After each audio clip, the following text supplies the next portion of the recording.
13ই September India জোটের বৈঠক, coordination কমিটির বৈঠক রয়েছে। সেই বৈঠকের দিনেই অভিষেককে নোটিশ পাঠালো ইডি। আর এই বিষয় নিয়ে আমরা বিস্তারিত জানাবো। আমাদের সঙ্গে টেলিফোন লাইনে রয়েছেন আমাদের প্রতিনিধি রাজীব।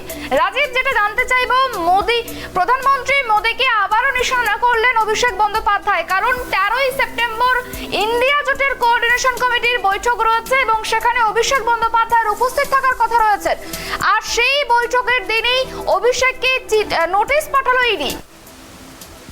প্রথমেই বলি যে অভিষেক বন্দ্যোপাধ্যায়কে যে নোটিশ পাঠানো হয়েছে 13ই সেপ্টেম্বর, সেটা কিন্তু অভিষেক বন্দ্যোপাধ্যায় গতকাল সন্ধ্যে 7:50 নাগাদ তিনি তার নিজের টুইটার হ্যান্ডেলে জানান এবং তারপরে কিন্তু ক্ষোভ প্রকাশ করে প্রধানমন্ত্রী নরেন্দ্র মোদীর নাম না করে সেখানে তিনি ক্ষোভ প্রকাশ করেন।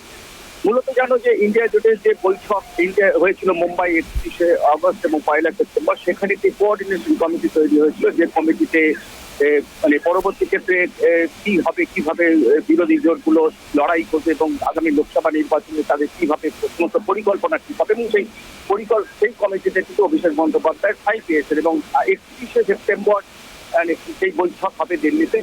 এবং তার আগে সেই দিনই কিন্তু অভিষেক বন্দ্যোপাধ্যায়কে ডাকা, এটা অত্যন্ত গুরুত্বপূর্ণ এবং অভিষেক বন্দ্যোপাধ্যায় নিজেই কিন্তু ক্ষোভ প্রকাশ করে রেখেছেন। যে সময় এটাই কিন্তু প্রথম বৈঠক, সেই প্রথম বৈঠকের দিনেই আমার এভাবে যেভাবে নোটিশ দেওয়া হলো, তাতে 56 ইঞ্চি মুখের কাপুরুষতাই প্রমাণ করে। এটা কিন্তু তিনি এইভাবেই তার টুইট করেছেন এবং সেই সঙ্গে ফেয়ার ইন ইন্ডিয়া, অর্থাৎ যেটা বলতে চেয়েছেন যে ইন্ডিয়া যে জোট, অর্থাৎ 28 দলের যে জোট, সেই জোটটাকে ভয় পাচ্ছেন নরেন্দ্র মোদী এবং সেই কারণেই তাকে ডাকা হয়েছে। তবে একটা কথা প্রশ্ন নয় যে কি কারণে, কোন কেসে অভিষেক বন্দ্যোপাধ্যায়কে ডাকা হলো, সেটা কয়লা না গরু পাচার তদন্ত জানো, তার সঙ্গে শিক্ষক নিয়োগ দুর্নীতির তদন্ত চলছে। কোন কেসে ডাকা হয়েছে সেটা কিন্তু পরিষ্কার নয়, সেটা অভিষেক বন্দ্যোপাধ্যায়ও পরিষ্কার করেনি বা ইডি অথরিটি তারাও কিন্তু পরিষ্কার করেনি।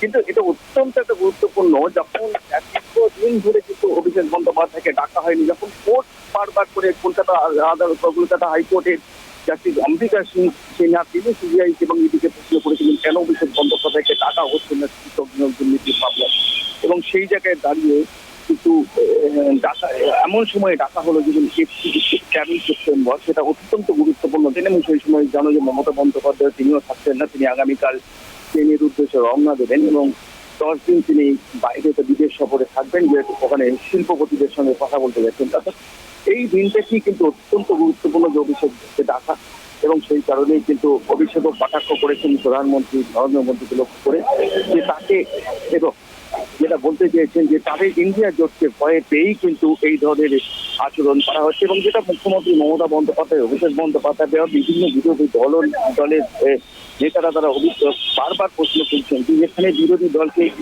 জমিয়ে দিতে একটা ভয়ে তাদের ইডি এবং সিবিআই দিয়ে অভিযান করা হচ্ছে, এরকম অভিযান আরো চলবে এমন অভিযোগ কিন্তু মমতা বন্দ্যোপাধ্যায় করেছেন। অর্থাৎ এই জায়গায় দাঁড়িয়ে যখন দীর্ঘদিন ধরে অভিষেক বন্দ্যোপাধ্যায়কে ডাকা হলো না, আদালতের সাথে প্রশ্নিত হতে হলো সিবিআই এবং ইডিকে, এইরকম একটা জায়গায় দাঁড়িয়ে 13ই সেপ্টেম্বর যেদিন প্রথম মিটিং আছে যে কমিটি, যাতে ইন্ডিয়া জোটের যে কমিটি, কোঅর্ডিনেশন কমিটি, সেই কমিটির বৈঠকের দিনই কিন্তু ডাকা হলো। এটা অত্যন্ত তাৎপর্যপূর্ণ, তাতে কোনো সন্দেহ নেই।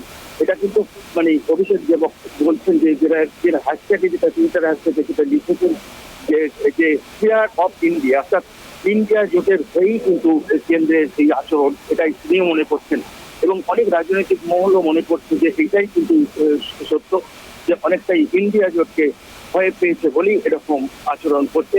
কারণ যেখানে অভিযোগ যেখানে ভর্সনা শুনতে হচ্ছে, ওকে যে দীর্ঘদিন ধরে তাকে ডাকা হচ্ছে না, সেই জায়গায় দাঁড়িয়ে 13ই সেপ্টেম্বর কেন, এই প্রশ্নটা কিন্তু উঠছে সর্বত্র।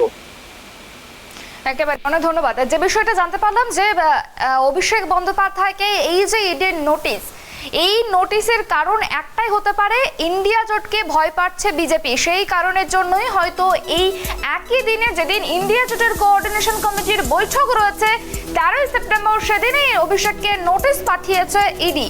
এবং এই কারণের জন্যই প্রধানমন্ত্রী মোদীকে নিশানা করেছেন এবং নিশানা করে অভিষেক বন্দ্যোপাধ্যায় টুইটে লিখেছেন, কি লিখেছেন সেখানে লিখেছেন যে 56 ইঞ্চি ছাতির ভয় আর ভীরুতায় তিনি বিস্মিত হয়ে গিয়েছেন। অর্থাৎ তিনি বলতে চাইছেন যে প্রধানমন্ত্রী মোদী ভয় পেয়েছেন।